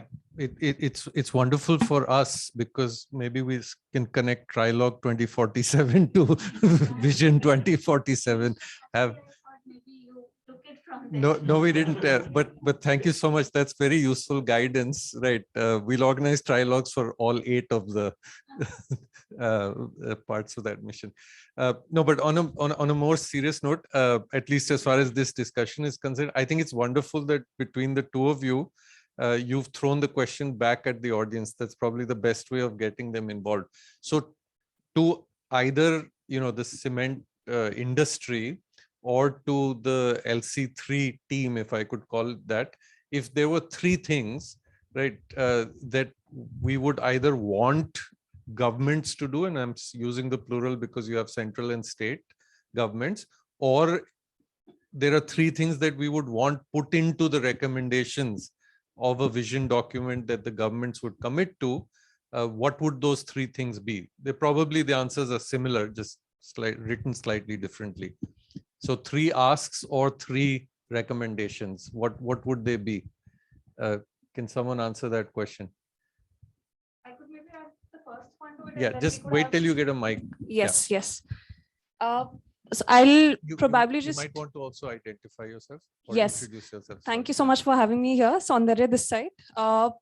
I could maybe just point out the first of the suggestions and then have the group take it on for the second and the third and maybe add more to it. Because we were talking about policy recommendations, right? While we were discussing the access to finance for the fly ash brick industry in Bihar earlier with Sir and the team, one of the identified problems were that while there were policies for access to finance, there were none very specific to the fly ash brick industry, which I am assuming would be a similar case in case we want to incentivize LC3 for the industry members, specifically the small, medium, and the large industries. I wanted to check with you, ma'am, specifically if something of that sort could be incorporated or could be at least highlighted. Maybe not a policy as such, but simply providing that as a preferred group alongside the special category in many of the schemes, so that it gets into the minds of whosoever is, availing of those schemes, that this is that one category under which they could also avail the benefit. That may be one way to really put this down in the line and say, hey, this is an option that you could avail, and this is what you could take on to really cut down on the carbon emission in the industry. I'll close with that. That's definitely a very valid suggestion that you gave. And incidentally, tomorrow we are having an event on green climate finance, GCF facility, that is there with India. And we haven't seen a lot of participation under that facility. There's a lot of resources available, but for some reason or the other we have not been able to leverage those resources. So tomorrow we are having this event to understand what are the kind of challenges that industry or the the country is facing in order to be able to access the finance that is at least available. We recognize the fact that there is a deficit in terms of the financing that is available, but whatever resources are available, we should be able to use them to the full. So I totally agree with your point. There is a gap there. However, having a financing policy for each of the sectors, or rather each of the technologies, might not be feasible for the government to do. But yes, sensitizing, capacity building, informing that what all qualifies under green financing or any other financial instrument can definitely be useful. So thanks for bringing that up. But if I may take a minute to that, thank you so much, ma'am, for the small minute, very small minute. Very small minute. In fact, a second, thank you so much for that suggestion. If I may propose to the larger group, we are working on similar initiatives, and if that's possible, we would love to contribute and see how we could take that forward, maybe provide suggestions from the stakeholders and see how we could contribute to ensuring that whatever resources are available, at least finance-wise, could be spread across. Yeah, sure, you could do that. But while identifying yourself, you missed your association. Development alternatives, ma'am. Okay, thank you so much. Yeah. My apologies. That's useful. Yeah. Thank you. As has been often said, the doors of government are always open. So please. Yeah, Somin. I was at the CII day before yesterday, and I had it was a day-long meeting with all Confederation of Indian Confederation of Indian Industry at the GBCs in Hyderabad. So when we were discussing, there were 3 steps that they told, and this was the industry's viewpoint, probably. Number 1 was that you have to first solve the technical barriers of introducing the cement to the market, and the main technical barrier is the standards. Without the standards, no cement company can either manufacture or sell LC3. Okay. So that should be fast-tracked as fast as possible. Even if you want to go to the government to tell them that, can you please fast-track it, or to do whatever it is, because that is lying there, and it is almost done. Now, the second thing that they told was that if there is a demand, you don't need to, the supply side is well taken care of, which means that the capacity of the cement industries are built. They have now faith in the technology, and the big cement industries, they have all the resources to do their own research and everything. So, and the technology you have from the project perspective, you have proven that the technology is good and right. That's why reason that the standards are there. So there is no dearth in belief in that. Sure. You need to work on the buyers, number one, and you need to work on the demand side, number one. So work with the buyers who will buy the cement. And the second thing is you need to work with the small to medium cement companies because they control, well, the number of companies are 80%, but they control only about 20% of the market. Now, on the buyer side, if there are three ways that you need to do interventions. Number one is get it into the standards, ratings, IGBC, LEEDs, GRIHA, whatever rating it is, number one. Number two is you need to work with the architects, the large architects, because they are the persons who will recommend, because they are the persons who recommend that, yes, if you are using a cement which has a 5-star or a 7-star rating, then your building or your construction is going to earn this amount of credits. So that becomes an incentive for them. A little faster, Somesh. And the third thing, of course, was the public procurement. If it can be used in government buildings, especially in the Indira Awas Yojana, not only is that don't use it in the Indira Awas Yojana in the smaller buildings, because then people will be thinking that it will not be used in a high-rise buildings. So if it can be used in those buildings, in those construction areas, then that will be excellent. Sure. Very good. Okay. Floor is open. Any more? We probably have time for 2 or 3 questions. That one triggered a lot of discussion. Geetika, just let me check if there's anyone else. Nope. Okay. Yeah, go ahead. No, my another question was, one is that Prime Minister Awas Yojana, the other one is the developers or builders. Sure. How to reach out to them to convince them that to use this. Yeah. And I think that's exactly the distinction Somen was making as well. You need both the Yojanas and the commercial developers. Any other hands going up? Doesn't have to be a question. It could be a aha moment, a thought, something going through your mind. No, looks like we're all good. Okay. We are only about 10 minutes or so away from the end of the trialogue. So I would like to come back to that point of cooperation, collaboration among stakeholders. One, because it's pertinent to this discussion, and two, of course, it's the spirit behind the whole idea of a trialogue. How do people from different sectors of society come together to address a challenge, a major social or environmental challenge?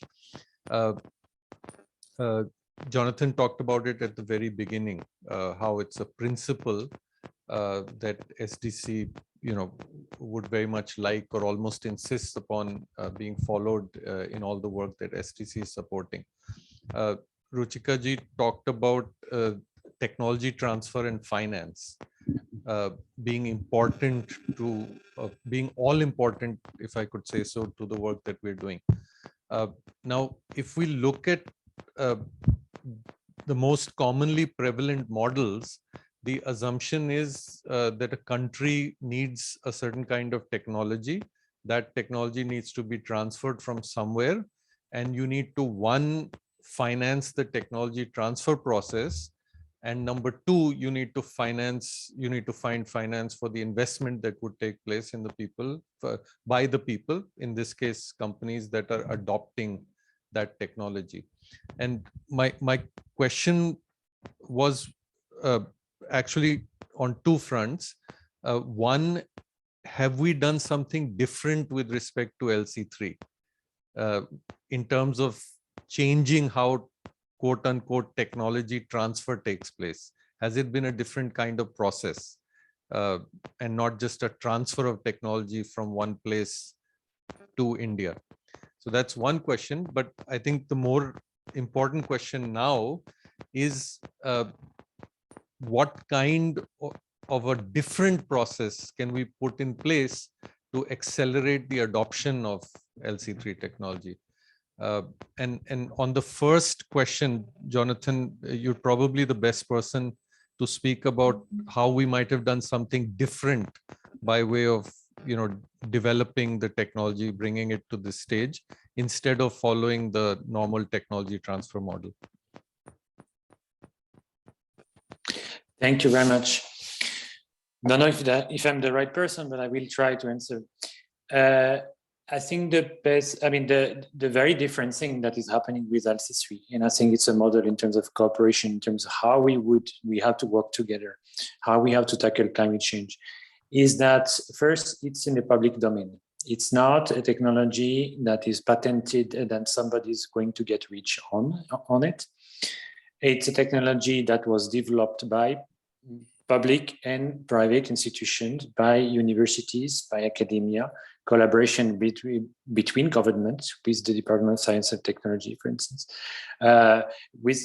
and that is going to benefit everyone. So everyone is free to produce LC3. And I think that's how we are facing the biggest challenge that humanity has ever faced. And that's how we should tackle it. I mean, we have the opportunity here to work together. Everybody can produce it, and everybody should produce it. On the second question, how to accelerate, I think we've already made quite a few suggestions. I would just maybe answer that. For me, the main question is, the main answer is that yes, we have to accelerate. So I'll turn the question back to you. Thank you. Thank you. Thanks for doing that. And I will quite conveniently, also looking at how much time we have left, I'll quite conveniently pass that question on to our other panelists. How do we make this go faster and go wider? How do we involve more people? Mr. Chandrasekhar? Taking this among the people or the masses is the responsibility of the government agencies, like pollution control boards like us. Government agencies, I mean here, the building construction departments or the corporations which are dealing with the infrastructure creations. They are the one, they can take it among their contractors, registered contractors, among the public. They are the one, they have to convince the public that the quality of the cement is as good as or better than the OPC or PPC. So that's it. You can take. Sorry about that. So that's a very valid point that Mr. Chandrasekhar has highlighted, that government definitely can play an important role in, mainstreaming the low carbon alternatives into the market. It can be, through green procurements or coming up with the right standards. And another thing can be maybe not applicable in case of the low carbon cement or the LC3 option, probably is the funding of the viability gap. I mean, some of the technologies usually are more expensive than the their higher carbon alternates. So there can be incentivization for those kind of technologies and the products. The gap in the viability of those particular products can be tried to fulfill through various financing instruments that are available across the world. Developmental financing is definitely one of them. So I mean, I see the future is very bright, and a lot of research and development is being done within the country also, and definitely there has been increased cooperation from the rest of the world as well. So I'm sure together we will be able to reduce the carbon burden that we have put on the nature. And I mean, this dialogue, cooperation, and working together is something that is going to take us forward. So that's it from my end. Thank you. Thank you. I think very important points you made there about not looking narrow or trying to find a solution or a model in terms of how we promote, but to look wide. There might, on financing, for example, there might be several possibilities, and we should be open to all of them.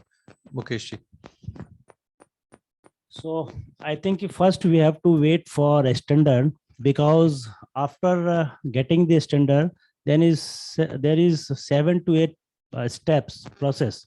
For the example of first, we have to approach the CPWD, PWD, all IITs, NITs to to recommend that cement, to mention that yes, if your IITs recommend the cement with the remarks that you will get this amount of less CO2 or emissions or CO2 on that, then second step for developers, yes, again, for developers, industries and government agencies, both will give the approval for that.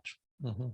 And third, there is government agency like BMC, ministers, these government agency will also promote these LC3 for low housing or affordable housing Yojana.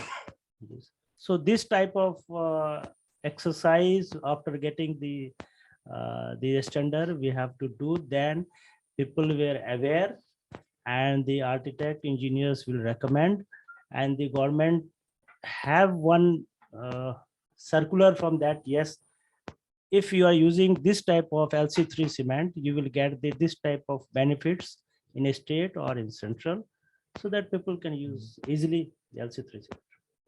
Wonderful. Thank you. Yeah, I think we all have to bear in mind that a new kind of cement comes along what once every 30 or 40 years? Every century. Yeah. Okay. So we might be onto something big, but then also have to be, humble in that sense to accept that it might take some time. This has, I think, Dr. Mehti's presentation, he pointed out that we're almost 10 years into the work. And again, I'd just like to acknowledge the fact that it's work that's been possible because there's been an agency, in particular, the Swiss Agency for Development and Cooperation, that has supported early work. Without trying to summarize or arrive at any conclusions from today's discussions, I think the one thing that or one pattern that sort of stood out was that on the technology front, there's a lot that's been done. In fact, the viability in technical terms of LC3 has been proven. So we've crossed that milestone. There is a significant amount of commercial interest.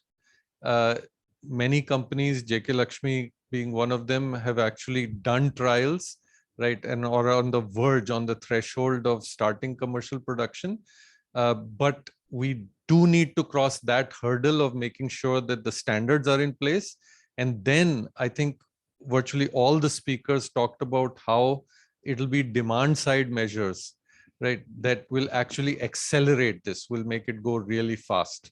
If we can look both at public procurement and then, making LC3, if we could give it the label of a green cement, much more popular through awareness, through education, through training, sensitization, through incentives. The construction industry, I'm sure most of us would be familiar with, is also driven by incentives in terms of the choice of materials that an architect or a construction company makes.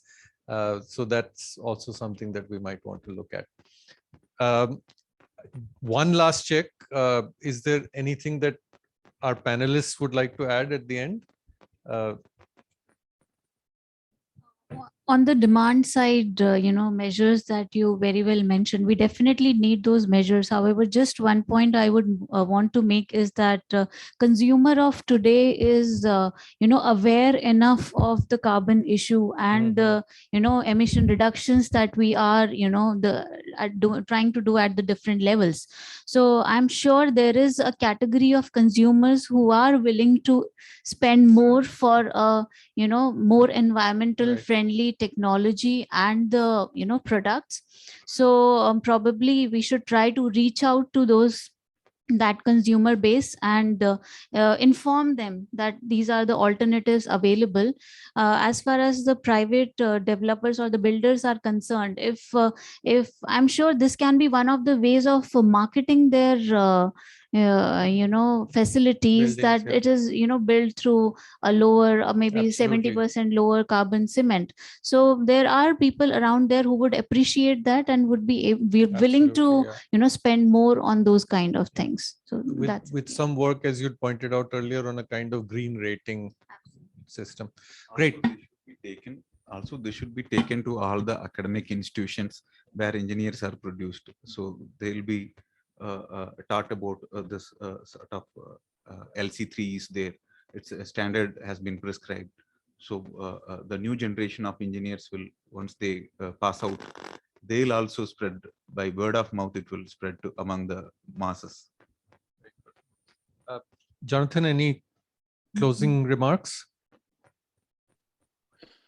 Yeah, maybe just a figure, 500 million tons of CO2 emissions reduction. This is the target. This is what we're aiming at by 2030 through LC3.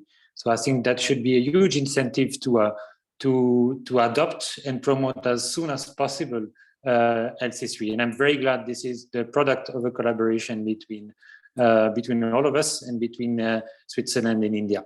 Thank you very much. Thank you. Thank you. And thank you for reminding us of that target that we have. Yeah, thank you so much. We've totally run out of time, but I would like to spend a minute or two to see where our word cloud is at this moment. And I think, as they would say, the lines are still open. So if anyone would like to add, I can read the number again. It's here somewhere. Yeah, it's sli.do and the code is 2946713. So if you'd like to make additions on the basis of what you've heard, I'm quite surprised policy change is sitting there in the middle. Does that mean it's the most important thing? How does this work? I'm not sure. There's green finance. Why it is so big? Yeah, yeah. Maybe it's the most recent, I would say, but not maybe the most. But if you'd like to add, there's 30 seconds, a minute to do so. I can see some people on their cell phones. Yeah, this is the time we are allowed to use the cell phones in this program. So just 1 minute or so. Your thoughts about the entire program? Any words you want to add to this?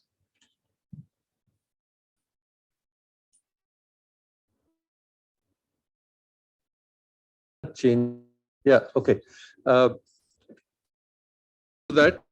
which brings the end of the program for now.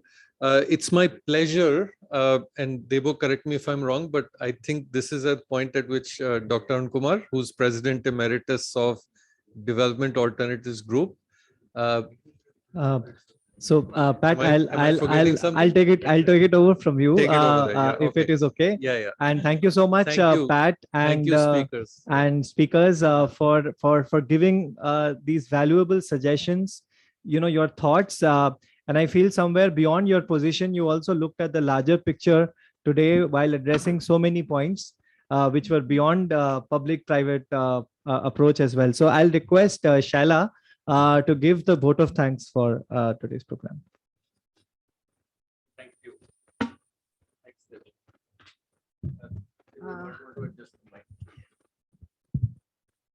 Thank you, everyone.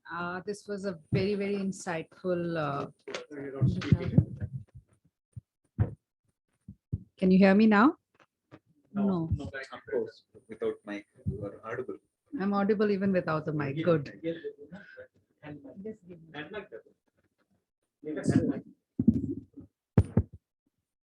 Yeah, am I audible now? I think so. So good evening, everybody. And this was a very, very insightful evening. And I think I thank the eminent panelists. And I would like to thank Shashank also for steering this conversation. And I think all of us sat rooted on our seats to hear what is going to happen. And out each contribution and each panelist had to say. And I hope that the end of this conversation is the beginning of of accelerating the next part of the growth of LC3 and to see it being mainstreamed for commercial purposes and taking it ahead. And I hope we get to see the green cement very fast in the shops, in the retail outlets. With this, I request our moderator and CEO, Shashank, to just, there's some mementos that have to be handed over as a gesture of thanks to all our panelists. And over to you, Shashank. Could I get some help here, please? Yeah, Pat, I'll do the. And the organizers will have to figure out how you're going to get the thank you bags to Switzerland. That will be via Mr. Anand Shukla is here from SGC. So Jonathan, make sure you collect your gift from Mr. Anand, but it represents SGC. Thank you. Yeah. Thank you very much. Is it a cement bag? It's a cement inside the bag. Okay, thank you. Yeah, now you can see what it is. I will collect it next month then. Thank you very much. Made with LC3, Pat. Thank you. Thank you very much.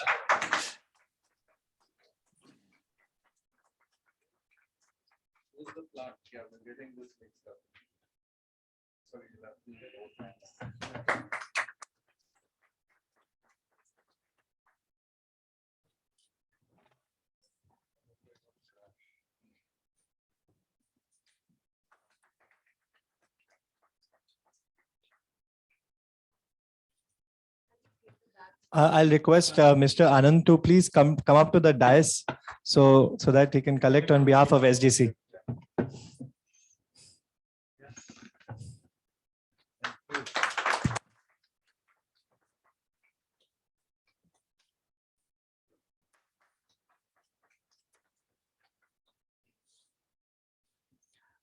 So a lot of discussions, a lot of trialogues, and a lot of thoughts going back home, but don't miss the high tea outside. So requesting the panelists to stay back and take one picture with us. I'll request Dr. Arun Kumar, Mr. Anand.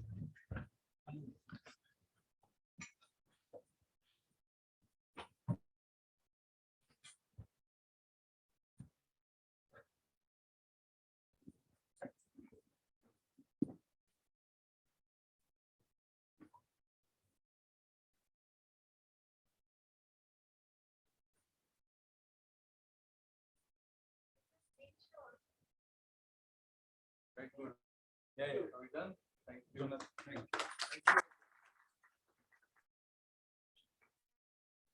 I request Pat to please escort our speakers and panelists out for a high tea. Yeah. Thank you very much, Jonathan. We missed you on the high tea. But next it is due. I think next it is the high teas will be due in Switzerland. Absolutely. I will be looking forward. Thank you very, very much. Thank you very much. Thank you to all of you. Thank you for the organization. Thank you. Goodbye. Thank you. Bye. So this LC3 has reached all the offices. Yes.